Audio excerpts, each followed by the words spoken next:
Ahora hemos llegado al primer mes de la guerra con Irán, una guerra que, según cualquier métrica militar medible, está resultando ser una de las campañas más desiguales en la historia moderna. Y aún así, a pesar de la magnitud de lo que ha sucedido, todavía hay voces que intentan cambiar la narrativa, insistiendo en que Israel y Estados Unidos están perdiendo mientras que Irán, de alguna manera, está ganando. Así que vamos a basarnos en los hechos. En solo 4 semanas, la coalición Estados Unidos-Israel ha realizado casi 10.000 salidas de ataques sobre Irán sin perder una sola aeronave ante las defensas aéreas iraníes. Eso por sí solo es algo sin precedentes. Para Israel, esta es una campaña librada a miles de kilómetros de nuestras fronteras, y en una semana logramos la superioridad aérea total cubriendo toda la región.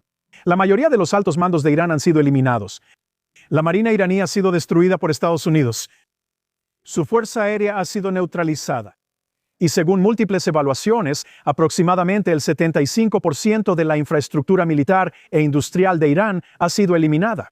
Irán logró lanzar apenas el 10% de lo que había acumulado en su plan original contra Israel.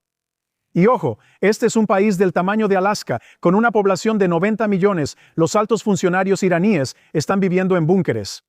Las fuerzas de seguridad de bajo rango tienen miedo de aparecer en las calles de Teherán. Miles de miembros de la Guardia Revolucionaria Islámica y personal de la Basish han sido asesinados. El programa nuclear ha sido atacado y los intentos de reconstruirlo han sido interrumpidos repetidamente. Y todo esto mientras Israel está llevando a cabo una campaña contra Hezbollah, el grupo respaldado por Irán en Líbano, enfrentándolo con fuerzas mínimas mientras seguimos concentrándonos en Irán. La conclusión es esta. La República Islámica de Irán, que pasó décadas proyectando poder, exportando terror y desestabilizando la región, ha quedado reducida a un estado debilitado y aislado que lucha por su propia supervivencia. En apenas un mes, el Irán que exportaba terror por todo el mundo ya no existe. Diplomáticamente, Irán está más solo que en cualquier otro momento de su historia moderna. La mayoría de sus aliados se han distanciado o han colapsado bajo la presión. ¿Y qué ha logrado infligir este gigante a cambio? Del lado de Israel y Estados Unidos hubo bajas, pero nada como lo que se proyectaba o anticipaba. Hay daños materiales, pero es solo una fracción de las advertencias catastróficas que inundaron los medios antes de que comenzara la guerra.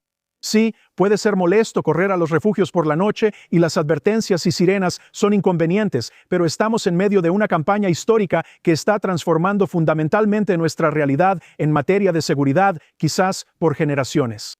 Y todo lo que les queda a los que odian a los judíos son engaños creados por IA y la difusión de odio contra Israel y los judíos, algo que no es inusual para los inútiles que son. Un poco de perspectiva, un poco de resiliencia, no es mucho pedir en un momento como este. Y con eso, volvemos a ver el panorama general, las implicaciones globales de esta guerra, el reajuste geopolítico que ha provocado y cómo podría ser la siguiente fase. Me acompaña para hablar de esto alguien de quien ya han escuchado aquí antes. He entrevistado y citado a Moshe Ashkenazi, quien es estratega geopolítico, exmiembro de la inteligencia militar de las Fuerzas de Defensa de Israel, y está aquí para ayudarnos a entender cómo este mes ya ha cambiado al mundo y qué podría venir después. Así que, hola de nuevo Moshe y gracias por acompañarme aquí en el programa. Te cedo la palabra directamente. A un mes de esta guerra, ¿dónde estamos? ¿Qué podemos esperar? Y partiremos de ahí. Bien, a un mes de la guerra, vemos que básicamente todo el plan se ha cumplido hasta hoy. Supongo que ambas partes, ambos lados de este conflicto, ahora están revisando su posición actual. Donde creo que el presidente Trump está tratando de ver si puede lograr que se rindan sin usar ningún tipo de, yo diría, tropas terrestres, lo cual parece muy poco probable. No creo que hoy exista alguien en lo que queda de este régimen que sea capaz de tomar la decisión de rendir totalmente a Irán y someterlo según el documento de los 15 puntos. Así que mi estimación es que cuando llegue el 6 de abril veremos el siguiente paso de esta guerra. Y eso sería, obviamente, quitar la última carta que les queda a los ayatolás, que es controlar el estrecho de Hormuz, o como ahora se le llama, el estrecho Trump. Ahora, dudo que mantengan ese nombre, pero sigue siendo muy relevante para entender o enmarcar los verdaderos cambios que están ocurriendo aquí. ¿Puedes profundizar un poco en lo que significa hoy el Estrecho de Hormuz y cuál es realmente el objetivo de Trump para el futuro en cuanto a lo que va a cambiar y transformarse en el mundo? Creo que esa es la pregunta clave para entender la estrategia detrás de las actividades de Estados Unidos en la Operación Furia Épica. El Estrecho de Hormuz es clave para el movimiento marítimo de aproximadamente el 20% de la energía mundial. Estamos hablando de petróleo y estamos hablando de gas natural licuado. Aproximadamente el 20% de cada uno el consumo mundial, el 20% del consumo mundial de GNL y petróleo crudo pasa diariamente por el estrecho. Hasta hoy, los iraníes no lo están cerrando completamente, lo cual es algo importante para ambas partes, ambos lados de este conflicto. Los iraníes están desesperados por conseguir cualquier dólar, renminbi o rupia. Así que, por supuesto, están moviendo su propio petróleo a China, a la India. Están permitiendo que su propio petróleo salga en buques tanque con bandera china y buques tanque con bandera india. Han abierto una nueva ruta que está un poco más al norte de la ruta internacionalmente conocida del Estrecho de Hormuz. Y va solo dentro de sus aguas territoriales, llamándola el carril de peaje de Teherán, que están cobrando una tarifa de aproximadamente $2 millones por cada petrolero que pasa por ahí. Y así es como están tratando de encontrar esta nueva identidad de alguna manera. Además, aparte de esta porción de petróleo que está pasando, hay dos tuberías importantes que van, una desde el lado de los Emiratos Árabes Unidos. Van a Fujairah, que está del lado de Omán en el Golfo, y la otra es una tubería saudita que va hacia el Mar Rojo. Ambas, por supuesto, envían alrededor de 6 a 7 millones de barriles al día, además de lo que sea que pase por el lado iraní. Así que el daño ahora al tráfico, yo diría que es de aproximadamente un 50 a 60%, no es un daño del 100%. La razón por la que los iraníes no lo están llevando al límite es porque necesitan el dinero. La razón por la que Estados Unidos permite que algo salga y algo no salga es porque necesitan que esté sincronizado. No querían que el precio del petróleo se disparara de una manera que afectara su capacidad para continuar la campaña. Pero como vemos hoy, la mayoría de los objetivos militares que el presidente Trump le ha ordenado al ejército ya se han cumplido. Estamos viendo un país completamente despojado de cualquier capacidad militar, sin fuerza aérea, sin defensa aérea, sin capacidades cibernéticas, absolutamente sin marina. Así que quedan algunas capacidades residuales aquí y allá, pero básicamente ya no pueden oponer ningún tipo de resistencia militar. Todavía les quedan algunos misiles. Los están guardando, supongo, para el último momento, o diría yo, para un último esfuerzo. Ahora están tratando de instigar a sus grupos aliados para causar algún daño. Hemos visto algunos movimientos iraquíes. Hemos visto que Hezbollah intenta algo. Ayer vimos a los hutíes. Pero básicamente esos grupos proxy fueron creados por Qasem Soleimani para poner a Israel de rodillas. Ahora están tratando de usarlos para evitar caer ellos mismos de rodillas. Así que el estrecho está en una situación semiabierta en este momento. Y creo que el presidente Trump quisiera poseer o controlar todo el movimiento en el Estrecho de Hormuz, porque eso sería la capacidad de asfixiar completamente y totalmente al régimen iraní. Hay dos maneras. Hay dos maneras de abrir el estrecho que están disponibles para el presidente Trump y para Estados Unidos en este momento. La primera es ir y usar las dos MUs que han estado llegando, lo que se llama la MU-30 y la Unidad Expedicionaria de Infantería de Marina 31 que viene de Okinawa, otra es la 11 que viene de Estados Unidos. Ambas son pequeños ejércitos con artillería, cazas de combate, helicópteros, hospitales. Y están listos para entrar en combate total, obviamente con unos 3,000 infantes de marina en estas flotillas. Ahora, lo que pueden hacer es ir y abrir el estrecho de Hormuz, controlando esas pocas islas que están dentro del estrecho, y controlar la frontera sur de Irán que limita o gobierna el estrecho, lo cual es un poco más exigente militarmente. Si quieres, podemos profundizar en esto en un momento. Pero una vez que hagan eso, pueden decidir quién pasará y quién no pasará por el estrecho. Otra forma de reabrir el estrecho es ir y ocupar la isla Carriage, que está al norte del estrecho. No tiene impacto en el movimiento en el estrecho, pero piénsalo como si fuera una gasolinera. Es un depósito conectado con tuberías al continente donde están las rutas. El petróleo de Irán llega ahí y los petroleros pueden entrar, cargar y salir. Ahora, controlar esta isla es un poco más fácil militarmente porque los iraníes no han preparado lo que han preparado en los estrechos para proteger esta isla en particular. Si el presidente Trump y el ejército de Estados Unidos deciden controlar la isla Karaj, la manera de usar esto para abrir los estrechos sería mediante una simple negociación. Le dirán a los iraníes, quieren mover su gas, quieren mover su petróleo desde aquí, está bien, reabran los estrechos. Bien, entonces puedes retener su gas y a cambio exigir que lo hagan. Así que es una medida de presión sobre los iraníes. Si quieren respirar, Estados Unidos aflojará la presión y se lo permitirá, pero tienen que aceptar que ya no habrá más problemas en el estrecho. Correcto, interesante.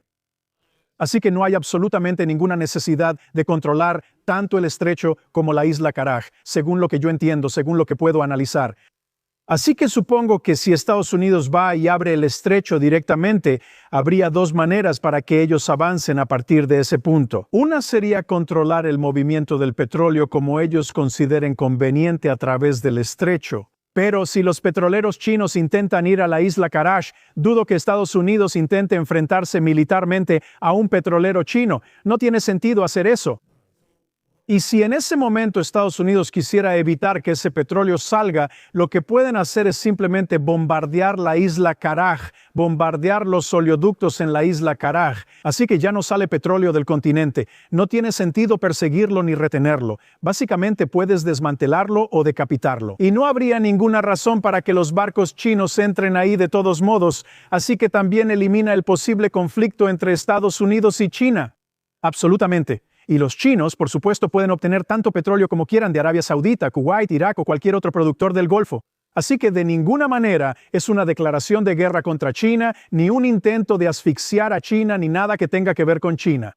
Ellos pueden ir y comprar su petróleo de cualquier otro productor excepto Irán. Así que en ese momento lo que Estados Unidos tendrá básicamente es todo.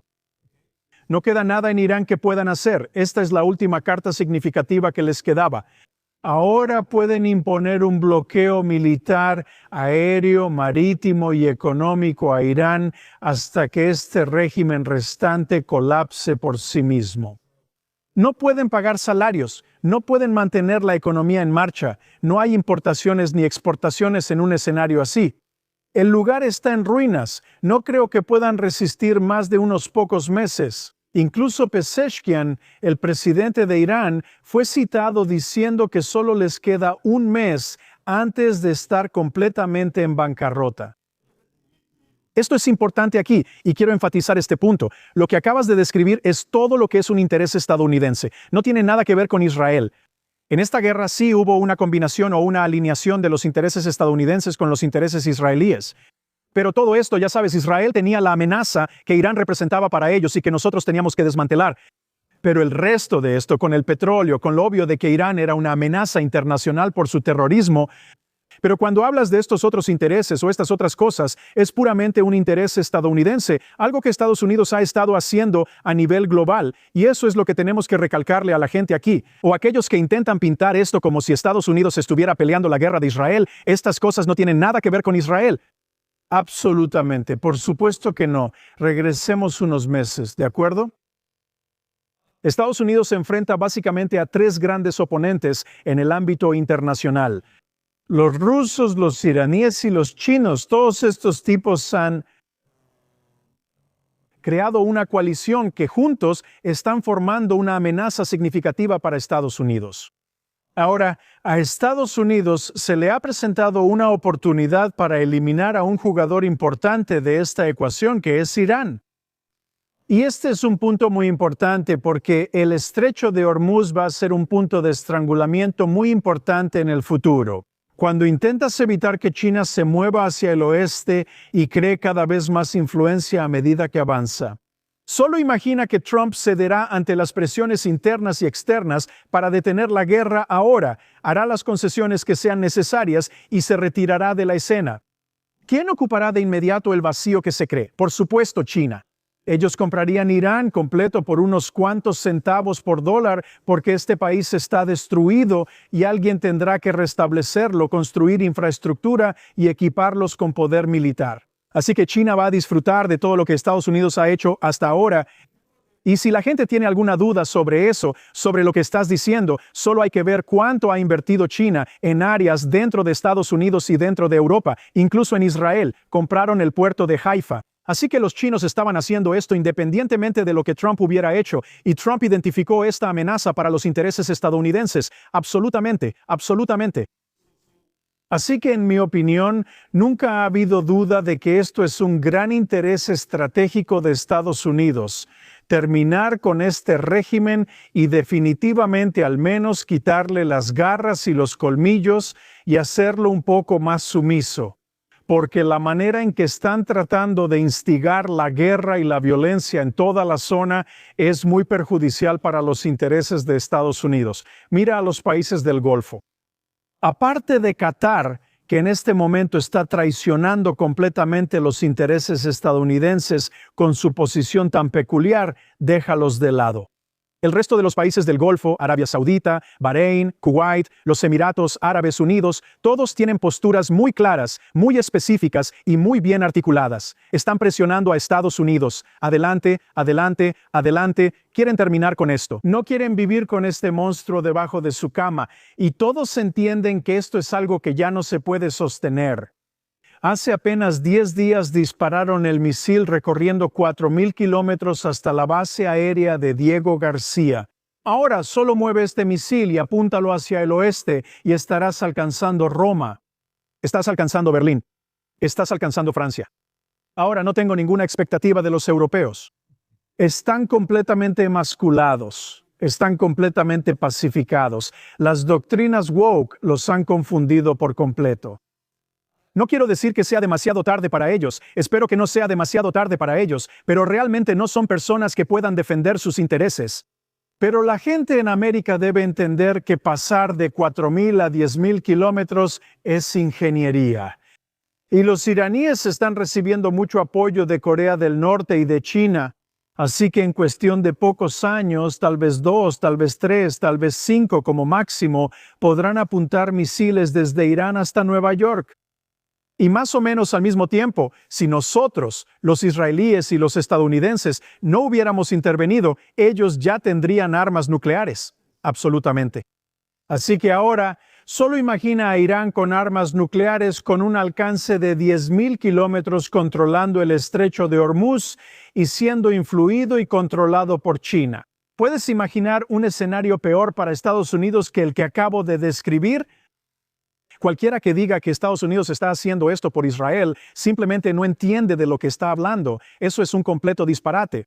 Es increíble que la gente no vea este panorama más amplio de las cosas, pero mucho de esto tiene que ver con la forma en que los medios presentan la información, que siempre está enfocada, especialmente en la cultura occidental después de la Segunda Guerra Mundial, en la gratificación inmediata. Las cosas tienen que suceder ya. El ciclo de noticias pasó de ser un ciclo de 24 horas a un ciclo de noticias inmediato. Los programas tienen que completarse en unos pocos episodios, etc. Esto ha sido perjudicial para la capacidad de Occidente de mantenerse firme y ver las cosas a largo plazo. Y así que, por suerte, un hombre de negocios como Trump que llegó y la gente de negocios siempre está mirando más allá y tratando de ver las cosas. Él está adaptando esto para sus propios intereses y habilidades, así como Netanyahu lo está haciendo para el Estado de Israel. Trump está haciendo esto por los intereses de Estados Unidos y por el mundo occidental, porque China no tiene en mente los intereses del mundo occidental.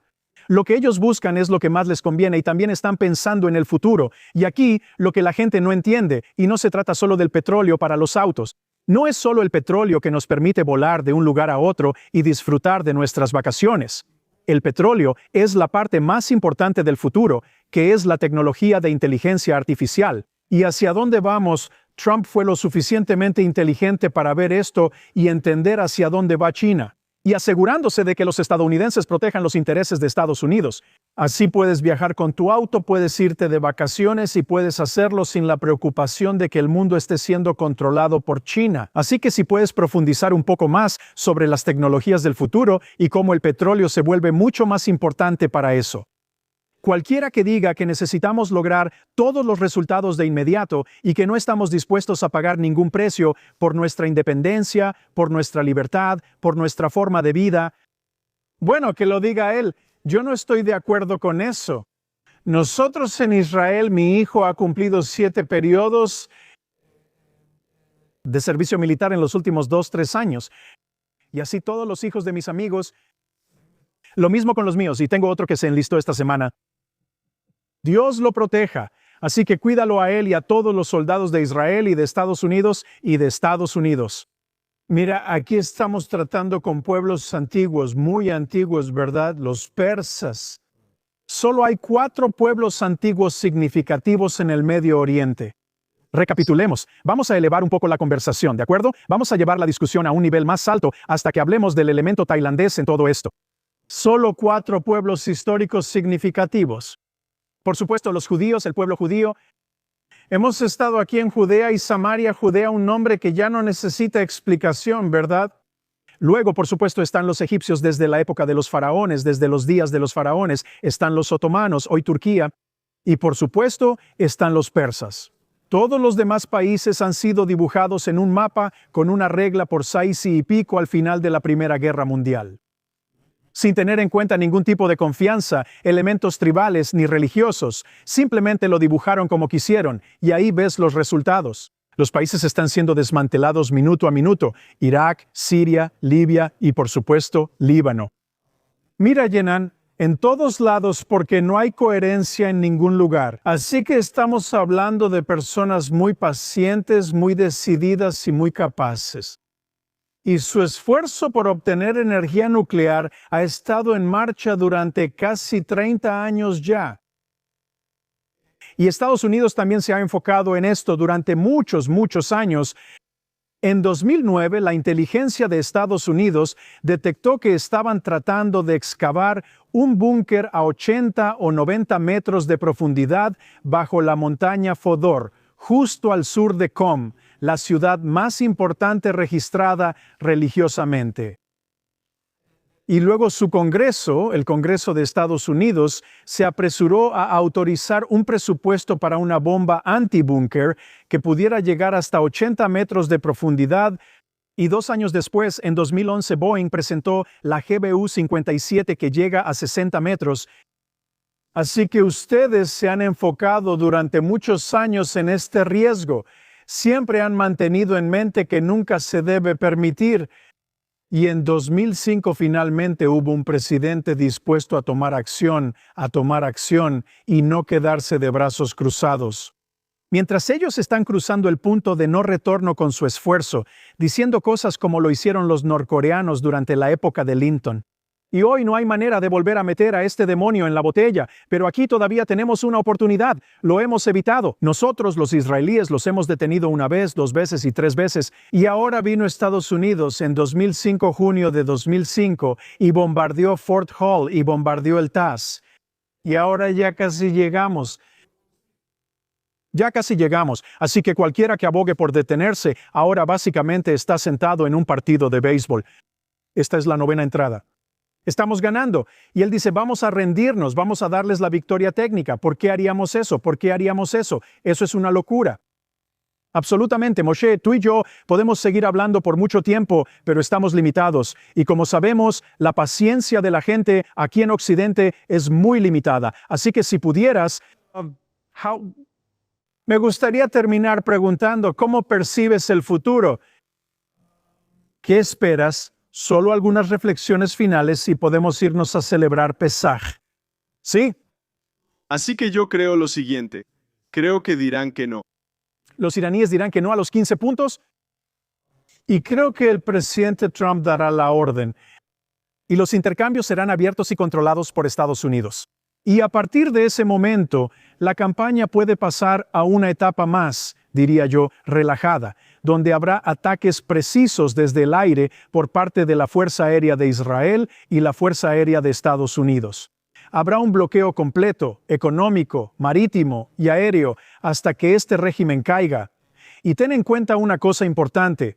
Esto no es Afganistán. El pueblo de Irán quiere que este régimen caiga, quiere que este régimen sea derrocado. Así que tienes el apoyo de 90 millones de personas. No estás trabajando en contra del pueblo, estás trabajando con el pueblo, y esa es una gran diferencia. Así que creo que en 2 a 4 semanas veremos un escenario como el que se acaba de describir. Y luego, en unos meses, hasta un año, veremos un cambio de régimen completo. Estados Unidos tendrá una enorme cantidad de proyectos construyendo infraestructura, reconstruyendo un ejército de Irán con equipo militar estadounidense. Miles de millones de dólares estarán entrando para fortalecer la economía de Estados Unidos. El mundo finalmente podrá respirar. Y nos desharemos de este horrible régimen. Así que feliz Pascua Judía para todos. Moshe Ashkenazi, muchas gracias. Y para recordarles a nuestros televidentes que mientras celebramos la festividad de la Pascua judía, recuerden, los judíos salieron de Egipto, pasaron por cosas inimaginables. Nosotros también estamos viviendo en tiempos bíblicos, eventos bíblicos que están ocurriendo aquí. Pero incluso entonces les tomó a los judíos 40 años llegar a la tierra de Israel, a la tierra prometida, así que no nos va a tomar 40 años a nosotros. Puede que tome 40 días, pero eventualmente lo que tenga que pasar, pasará. Y con el apoyo de Dios, todos tendremos unas felices fiestas y un futuro feliz aquí. Quiero agradecerte, Moshe, y quiero agradecer a quienes nos están viendo. Acompáñenme de nuevo la próxima semana. Soy Daniel Seaman aquí en Straight Up en los estudios de JNS en Jerusalén, Israel. Felices fiestas para todos nosotros.